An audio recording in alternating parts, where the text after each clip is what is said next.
Bonjour à tous, je vous propose de démarrer ce webinaire sur les éclairages de l'intelligence artificielle. Donc, je suis Philippe Viexorek, je dirige l'équipe innovation de Minalogic, qui est le pôle des technologies numériques en Auvergne-Rhône-Alpes. Et je m'occupe également de la thématique intelligence artificielle. Ce cycle de webinaires fait suite aux 2 années précédentes où on a plutôt exploré les technologies de l'intelligence artificielle. Et là, on est en train de se familiariser avec les utilisations et les usages de ces technologies. Et donc aujourd'hui, on a le plaisir de revoir Geoffrey Guilly qui va nous parler de gestion documentaire et notamment d'expression de besoins et comment l'IA peut aider dans les processus, dans la gestion des requirements dans les processus industriels. La présentation de Geoffrey va se dérouler en 2 temps. Donc, il y a une première partie où il va présenter effectivement une présentation plutôt générale. Et ensuite, il balayera quelques cas d'usage. Ce qu'on vous propose, c'est effectivement d'utiliser le bouton Question and Answer dans la barre de Zoom pour poser vos questions. N'hésitez pas à les poser tout au long de la présentation de Geoffrey. On fera une pause questions-réponses juste après la présentation générique et à chaque fin de cas d'usage. Comme ça rendra peut-être la session un peu plus interactive. Donc voilà. Geoffrey, c'est à toi. Je vous remercie.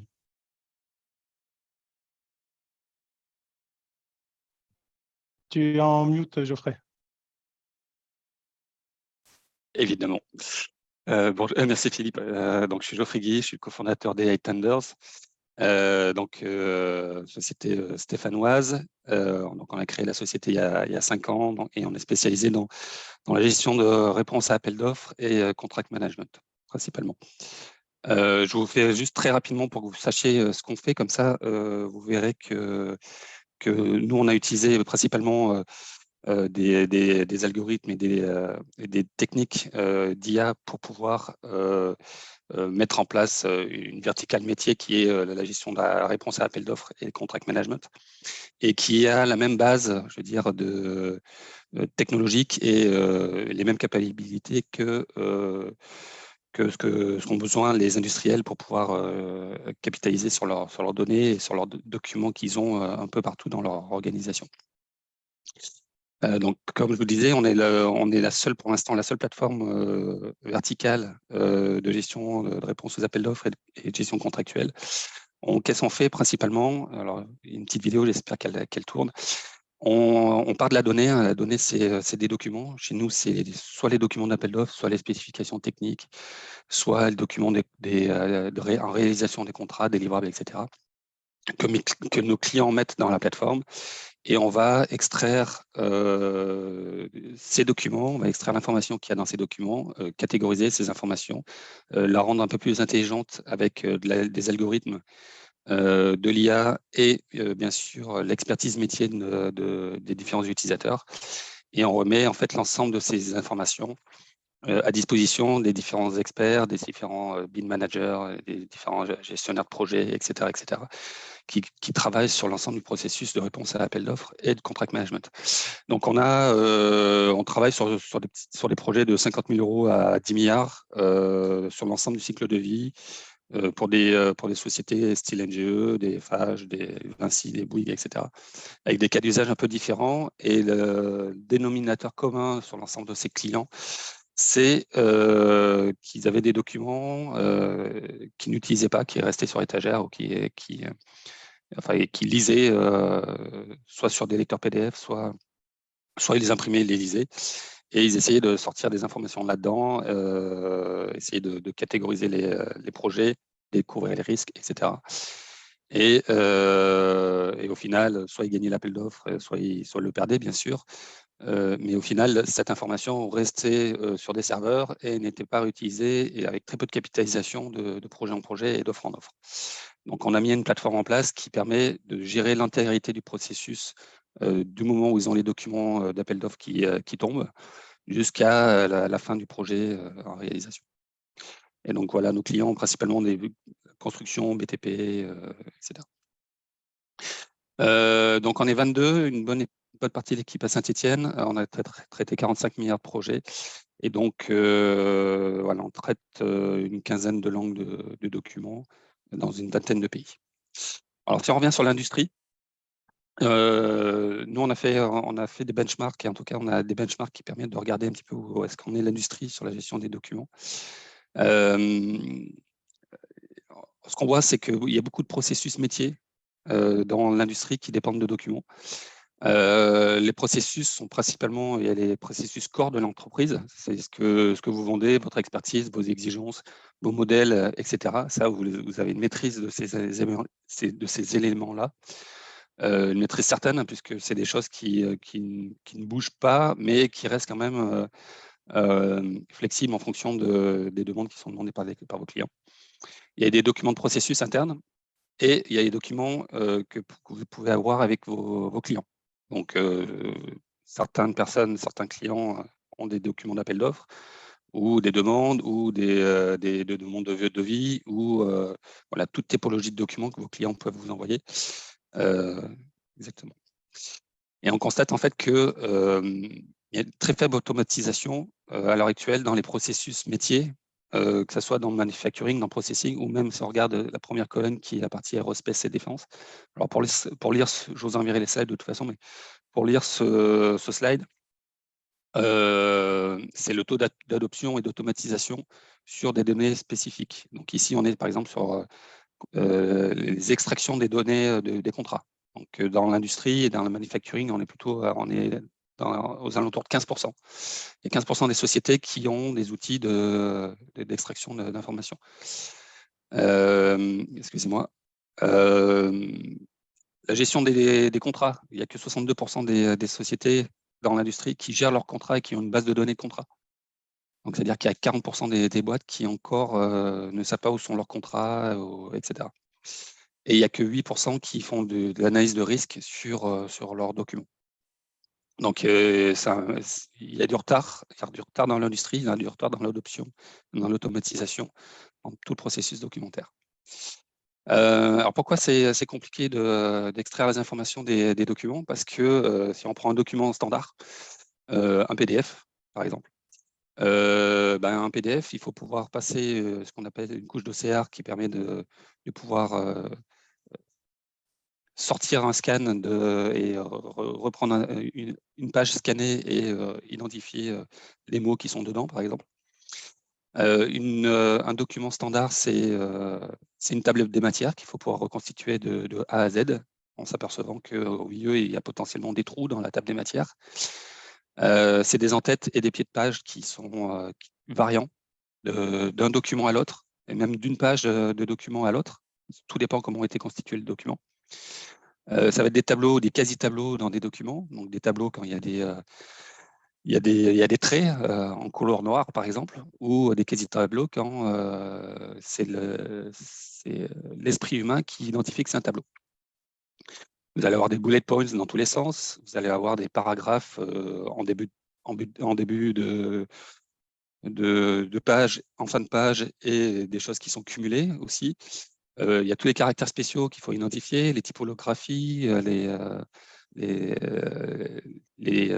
phrases qui sont en couleur, les graphiques, les images, etc. Donc, un document PDF standard, c'est ultra compliqué à extraire.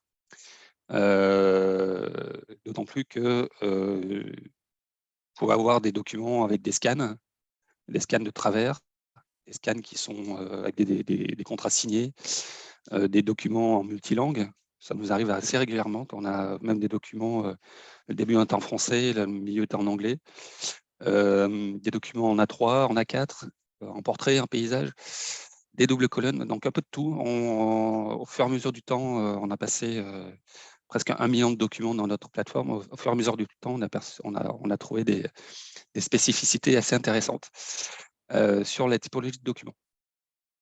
Donc, extrêmement compliqué d'avoir des outils qui permettent de faire ça de manière propre et standardisée et s'assurer qu'il y a un très haut niveau de performance sur les extractions.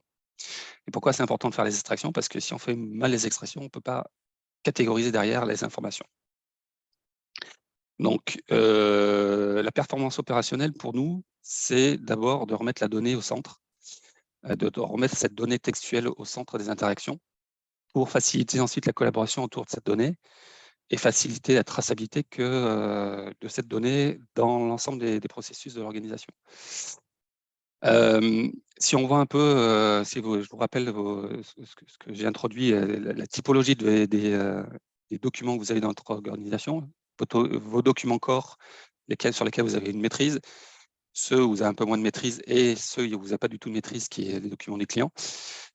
L'objectif de la donnée, c'est de remettre vos documents corps, en tout cas votre ADN au centre des interactions et de pouvoir piloter ensuite l'ensemble des documents externes, l'ensemble des processus et des livrables autour de cette donnée corps. Ce que nous, on appelle la donnée corps, là, principalement, c'est vos exigences, les exigences que vous avez l'habitude de traiter, vos spécifications fonctionnelles, techniques, que vous avez au cœur de votre organisation.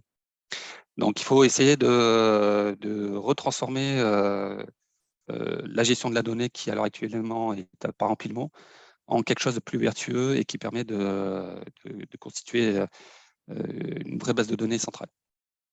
Ce qui va permettre ensuite de pouvoir collaborer efficacement autour de cette donnée. En fait, l'ensemble des équipes vont pouvoir travailler au niveau du cœur de la donnée et d'assurer la traçabilité dans le temps et la qualité de cette donnée.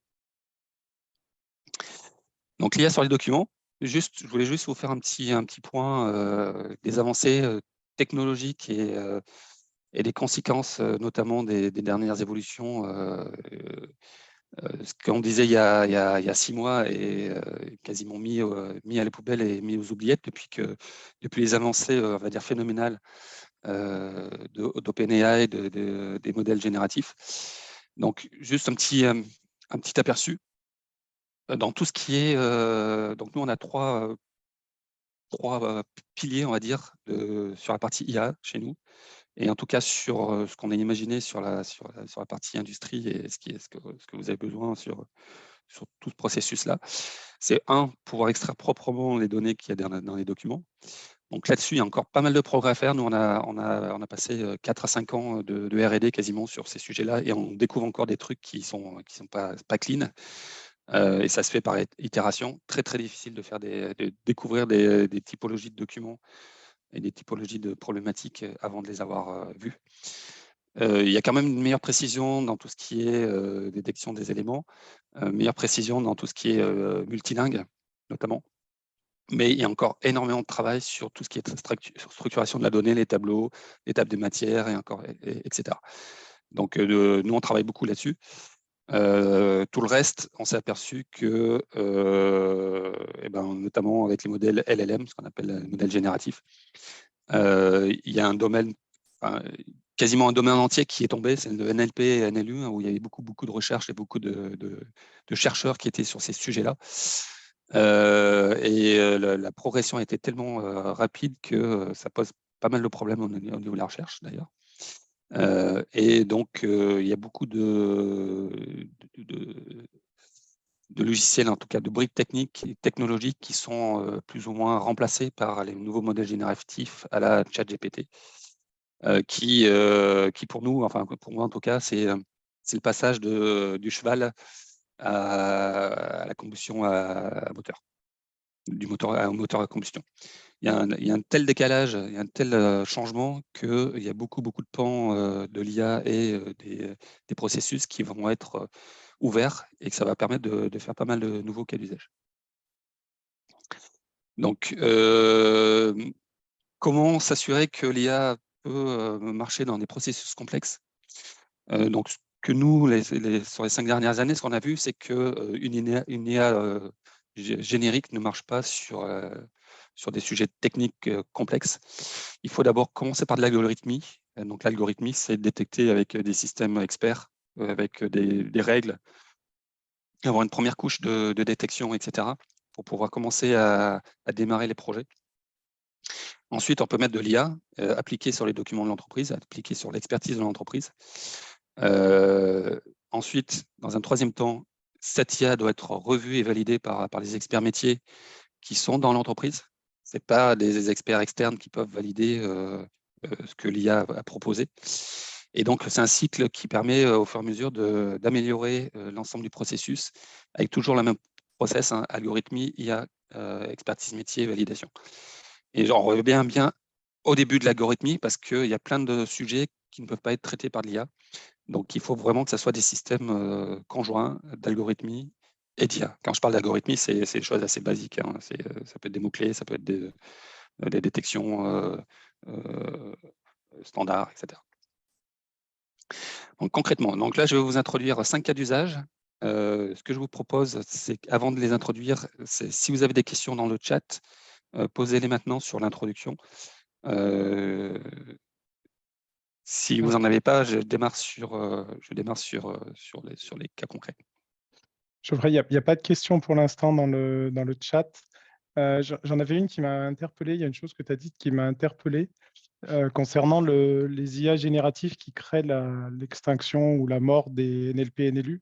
Je ne Oui, comprends pas pourquoi, parce que pour moi, une IA générative, elle s'appuyait sur le Natural Language Processing ou Natural Language Understanding, justement pour être capable de générer des textes ou comprendre des textes quelque part. Pour moi, ouais, mais c'est dans la suite, alors qu'il c'est y a dans un côté disruptif et ça, je comprends, mais tu vois. il y a un côté disruptif, mais en fait, il y a beaucoup de chercheurs et de projets de recherche en cours là, qui partaient pas sur des modèles LLM. Et qui sont complètement tankés parce que le but de la recherche, c'est d'améliorer l'état de l'art. Et là, l'état de l'art, il a jumpé d'un seul coup Oui, ok, je comprends. d'une façon Donc, en fait, assez impressionnante. c'est les large language models qui ont explosé le NLP, NLU quelque part, qui Ouais, ont changé la exactement. façon de. Ok, je C'est comprends ça. mieux. Et du coup, maintenant, travailler sur des modèles d'amélioration, entre guillemets, du NLP ou du NLP par exemple, alors qu'on a un chat GPT derrière qui a capacité, chez GPT-4, qui a de la capacité à aller chercher plus structurellement de l'information. Voilà, ça change quand même pas mal de choses au niveau de la recherche. Ok, ok, merci. Mon CTO qui est un ancien prof chercheur à Télécom Saint-Étienne, Julien Subercaz, il m'a dit en ce moment il y avait pas mal de dépression chez les chercheurs. Bon, Voilà. ok. Je te propose de continuer parce qu'en attendant les questions, je renouvelle l'appel de n'hésitez pas à poser des questions, hein. Il y a pas de mauvaises questions, il n'y a pas de questions stupides. Donc, n'hésitez surtout pas. Alors, donc, je vais introduire, je vais faire 2 cas d'usage et puis je ferai un petit stop si j'ai des questions. Donc, cas d'usage qui peuvent être appliqués à des sujets plutôt industriels.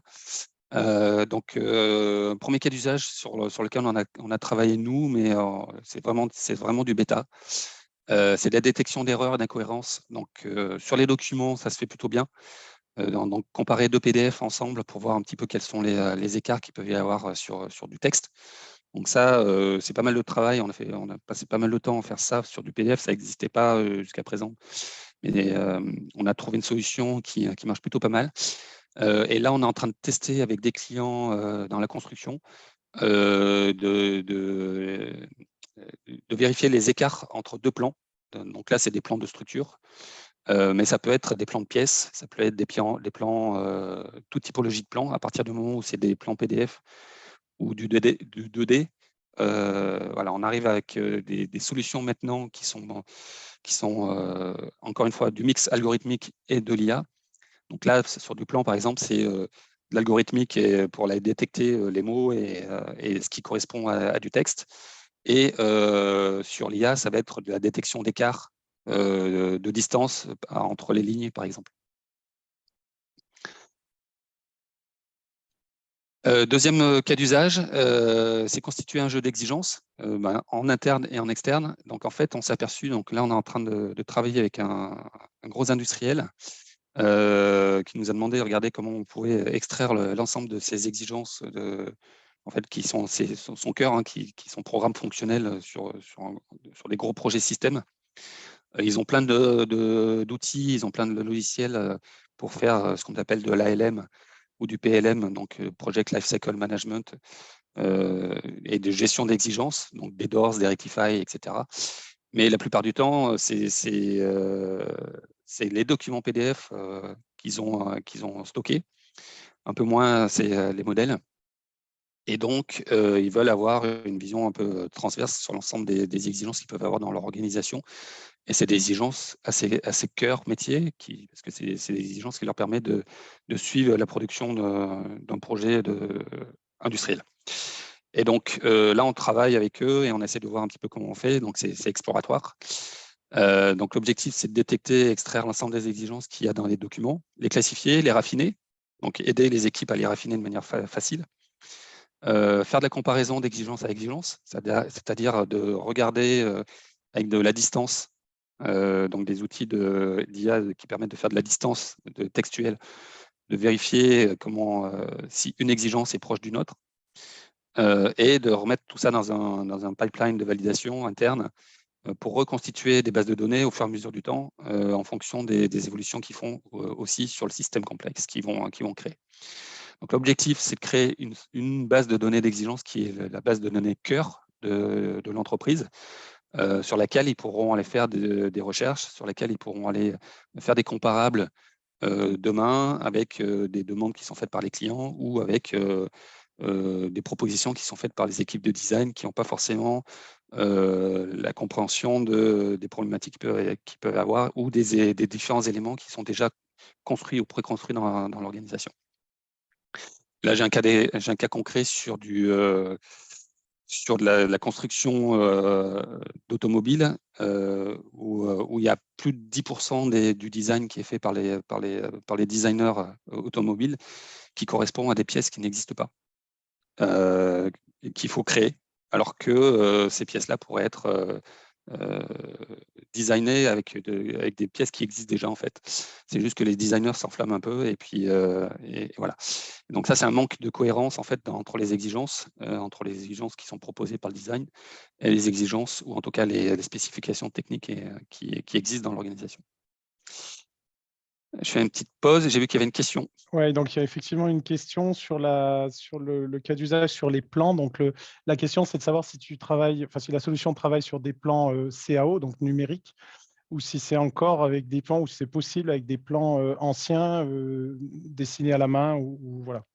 Alors sur les plans CAO numériques, il y a des outils qui existent. Je vous en citerai quelques-uns.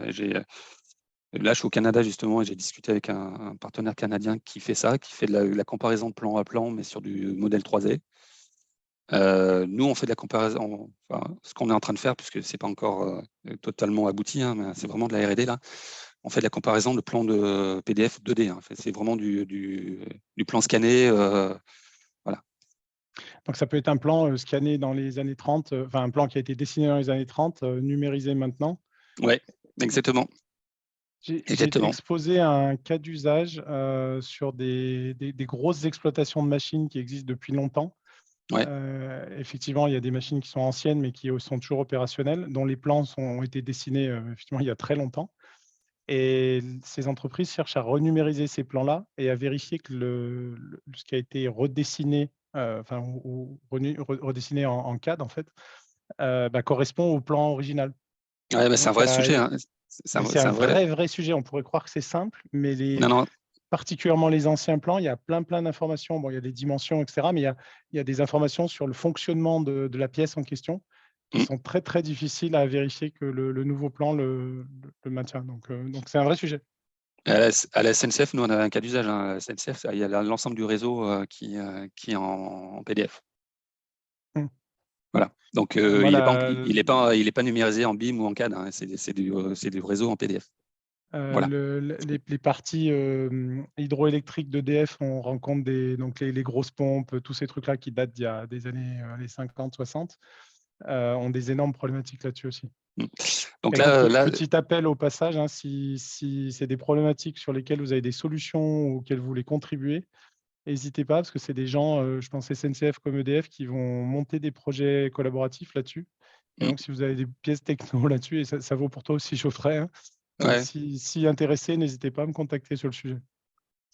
Alors là,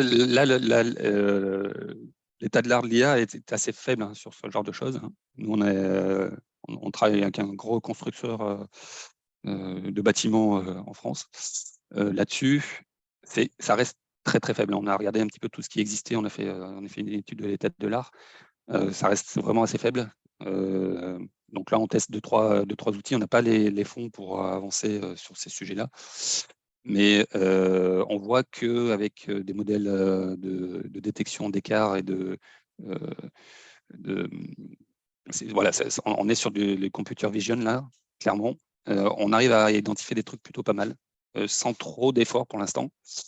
Mais on ne sait pas quel sera le niveau de performance à terme. Donc si on manque 10% des écarts, peut-être que ça sera pas bon.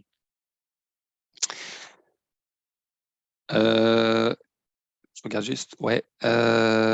Donc, troisième cas d'usage. Donc, vous créez une base de données d'exigence. Hein, donc, ce que je vous expliquais tout à l'heure, hein, c'était de vous assurer, alors je passe tous les trucs, de vous assurer que quand vous avez des demandes clients sur des pièces, par exemple, ou des choses comme ça, où ils mettent des spécifications techniques ou des nouvelles normes, etc., que rapidement pouvoir aller voir si dans votre base de données d'exigence, vous avez ce qu'ils vous demandent, d'éviter de mobiliser l'ensemble des équipes pour savoir lire les documents, faire ces choses-là.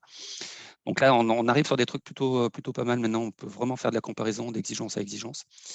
Et l'objectif, surtout, c'est de créer cette base de données d'exigence à partir des outils PLM, ALM que vous pouvez avoir dans vos organisations, des DORS, des Rectify, etc. Et d'associer aussi ces exigences aux livrables que vous avez produits.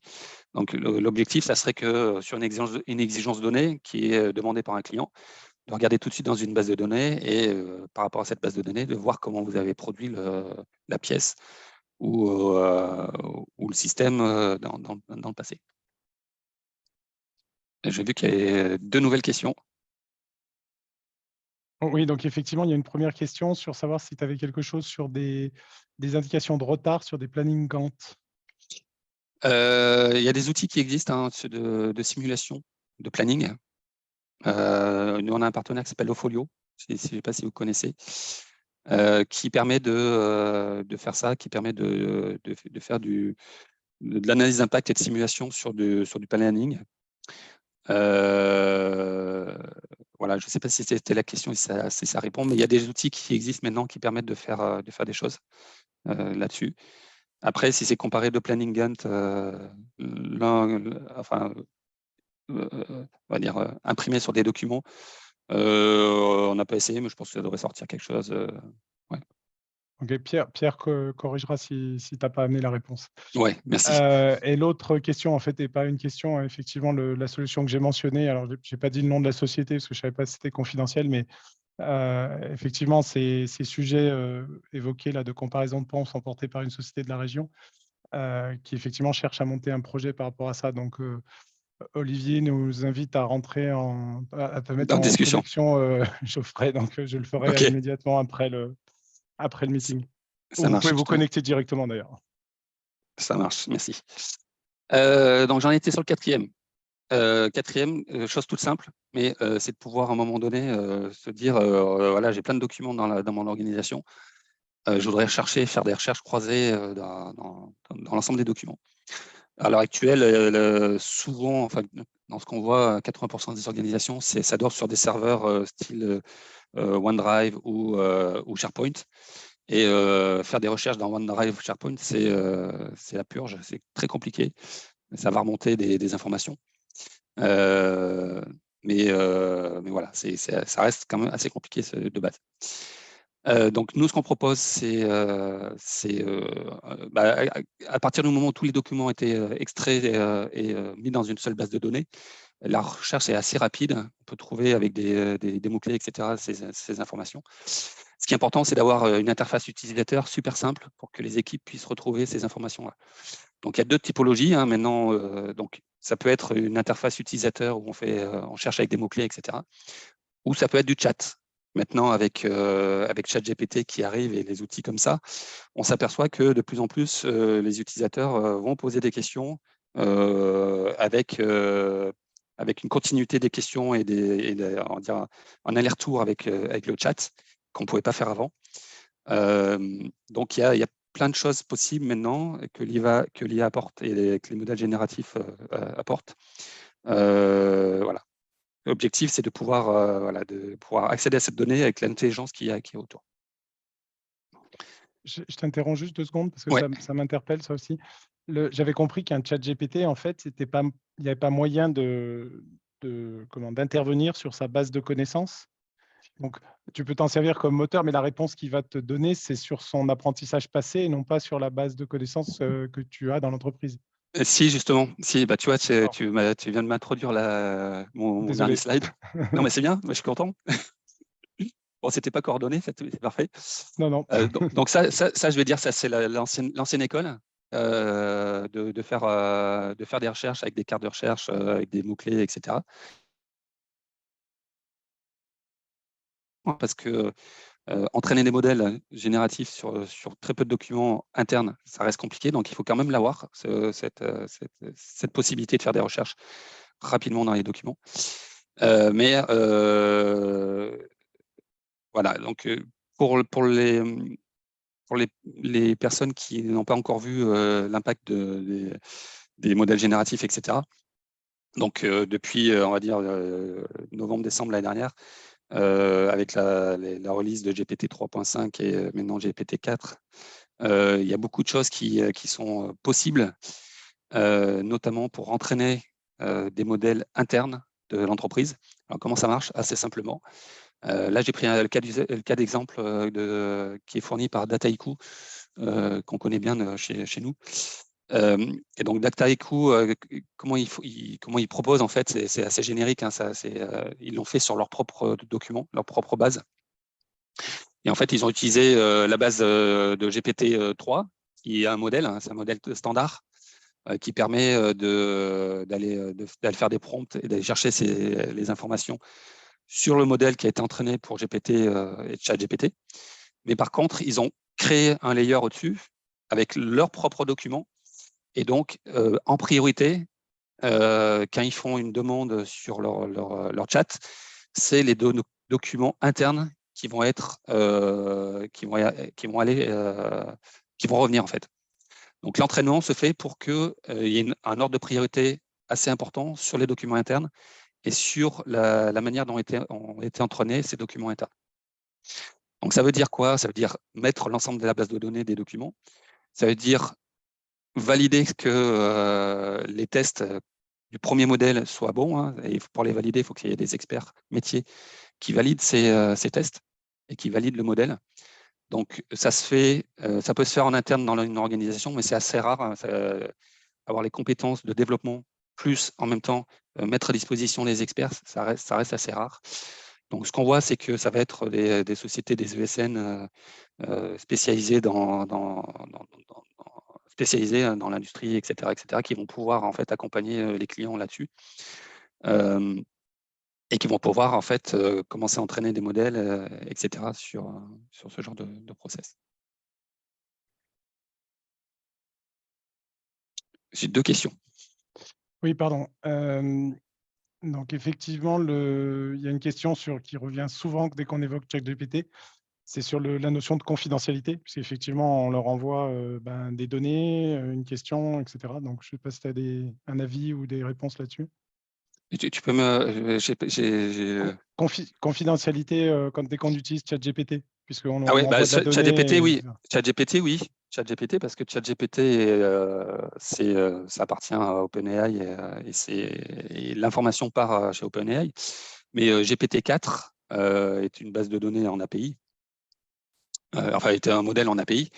Donc, nous, on l'utilise pour entraîner certains de nos modèles, hein, sur les serveurs du labo, par exemple. Quand on veut tester 2-3 trucs, on met le GPT-4. La donnée reste sur un modèle, hein. Ça reste un modèle de données, GPT-4. ChatGPT, l'information part. GPT-4 est un modèle génératif. C'est-à-dire que vous pouvez même l'installer, enfin, il y a même des solutions qui permettent d'installer un équivalent de GPT-4 sur un ordinateur portable. Donc, ça prend un peu de bande passante quand même, etc. Mais là, c'est aller chercher quelque chose sur étagère pour entraîner un modèle. Donc, la donnée, elle peut rester intégralement dans une organisation. Merci. Et puis, il y a une suggestion, alors tu connais certainement QA Company, hein, qui permet d'interroger toute base textuelle non nécessairement structurée par son moteur d'interrogation. Et Pierre Marais te suggère que vous vous rencontriez enfin. Et je Enfin. pense que vous devez pas habiter très très loin l'un des autres, hein, donc ça doit être faisable, Ouais, je on est pense. stéphanois, ouais. Voilà. Oui, Donc, France, ouais. et pour le reste de l'audience, effectivement, QA Company permet d'interroger en langage naturel des bases de données, pas forcément structurées. Voilà. Alors, il me reste combien de temps? Je vais prendre encore 5 minutes. Alors, ce qu'il faut retenir, l'IA, quoi qu'il arrive, il faut que ça soit entraîné sur des jeux de données propres. Si les jeux de données ne sont pas propres, ça sort, nous on l'a vu, hein, dès qu'on rentre dans des documents complexes, la priorité, c'est que les documents l'information qui soit extraite de ces documents soit propre. Bien catégorisé, bien structuré, etc. Sinon, il y a des faux positifs dans tous les sens et ça ne marche pas. Voilà, donc, premièrement, avoir de la donnée propre. Idéalement avec des jeux de questions-réponses. Pierre Marais doit rire là. Je pense qu'effectivement, le QA et compagnie, c'est que c'est question answers.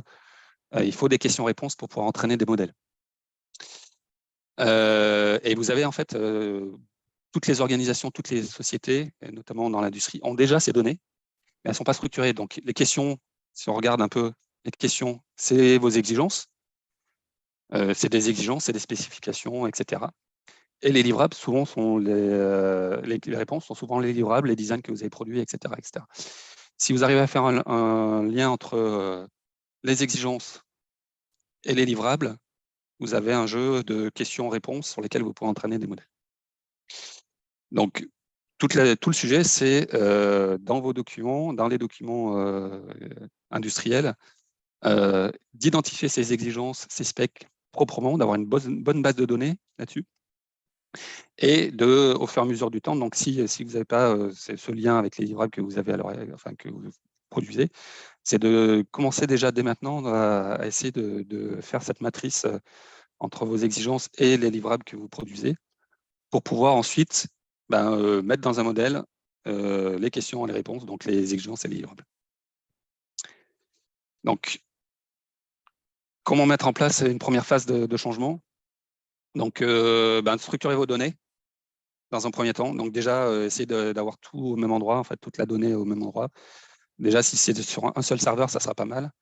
Avoir des outils qui permettent d'extraire ces informations, les taguer et mettre à disposition ces informations des experts pour qu'ils puissent, dans un deuxième temps, valider la donnée qui est produite par des ingénieurs, par des data scientists et des experts en IA qui vont faire un premier modèle, que les équipes soient disponibles et les équipes expertes soient disponibles pour valider cette donnée.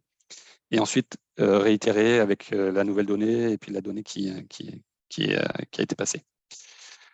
Et toujours la même chose, la donnée, ensuite l'intelligence, et tout ça, ça va donner de l'expérience utilisateur. Voilà, je pense que j'ai fini ma présentation. Merci beaucoup, Geoffrey. N'hésitez pas si vous avez des questions. On a quelques autres questions qui sont tombées. Donc, il y a une première question qui demande avec ChatGPT, est-ce qu'on peut savoir sur quel document se base la réponse? Oui, si c'est entraîné si c'est entraîné en interne. Ouais. C'est pas avec ChatGPT, hein, ça sera avec vos documents et derrière un modèle génératif de GPT-4, par exemple. Ouais, je pensais que GPT-4 était capable justement de justifier son cheminement de pensée en donnant ses sources, en citant ses sources, ce que ne fait pas GPT-3. Oui, tout à fait, mais GPT-4, ChatGPT, le 4, on va dire ça comme ça, Ouais. le ChatGPT, la version 4 de ChatGPT, va chercher sur Internet, etc., et elle peut citer les sources qu'elle a été chercher.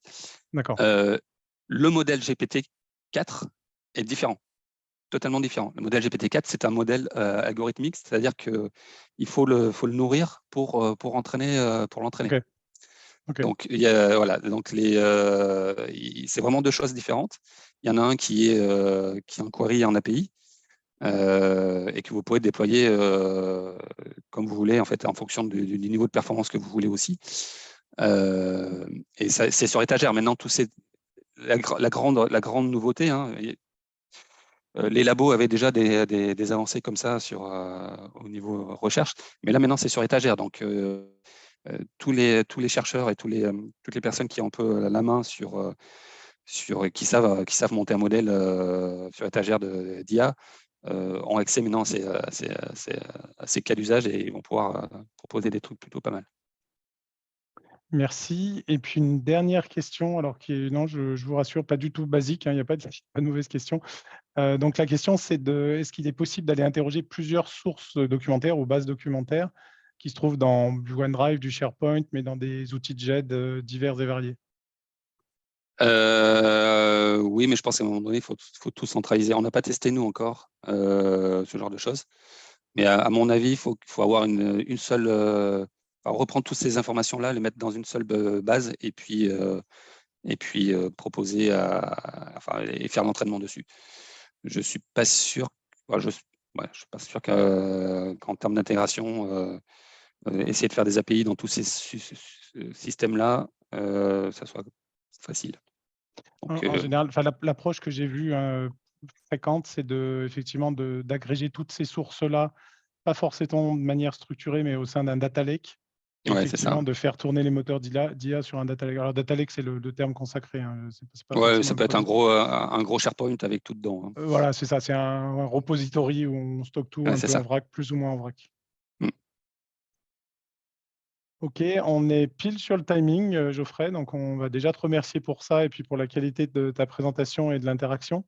Merci Philippe. La prochaine session des éclairages de l'IA, ce sera le 7 juillet, donc avant que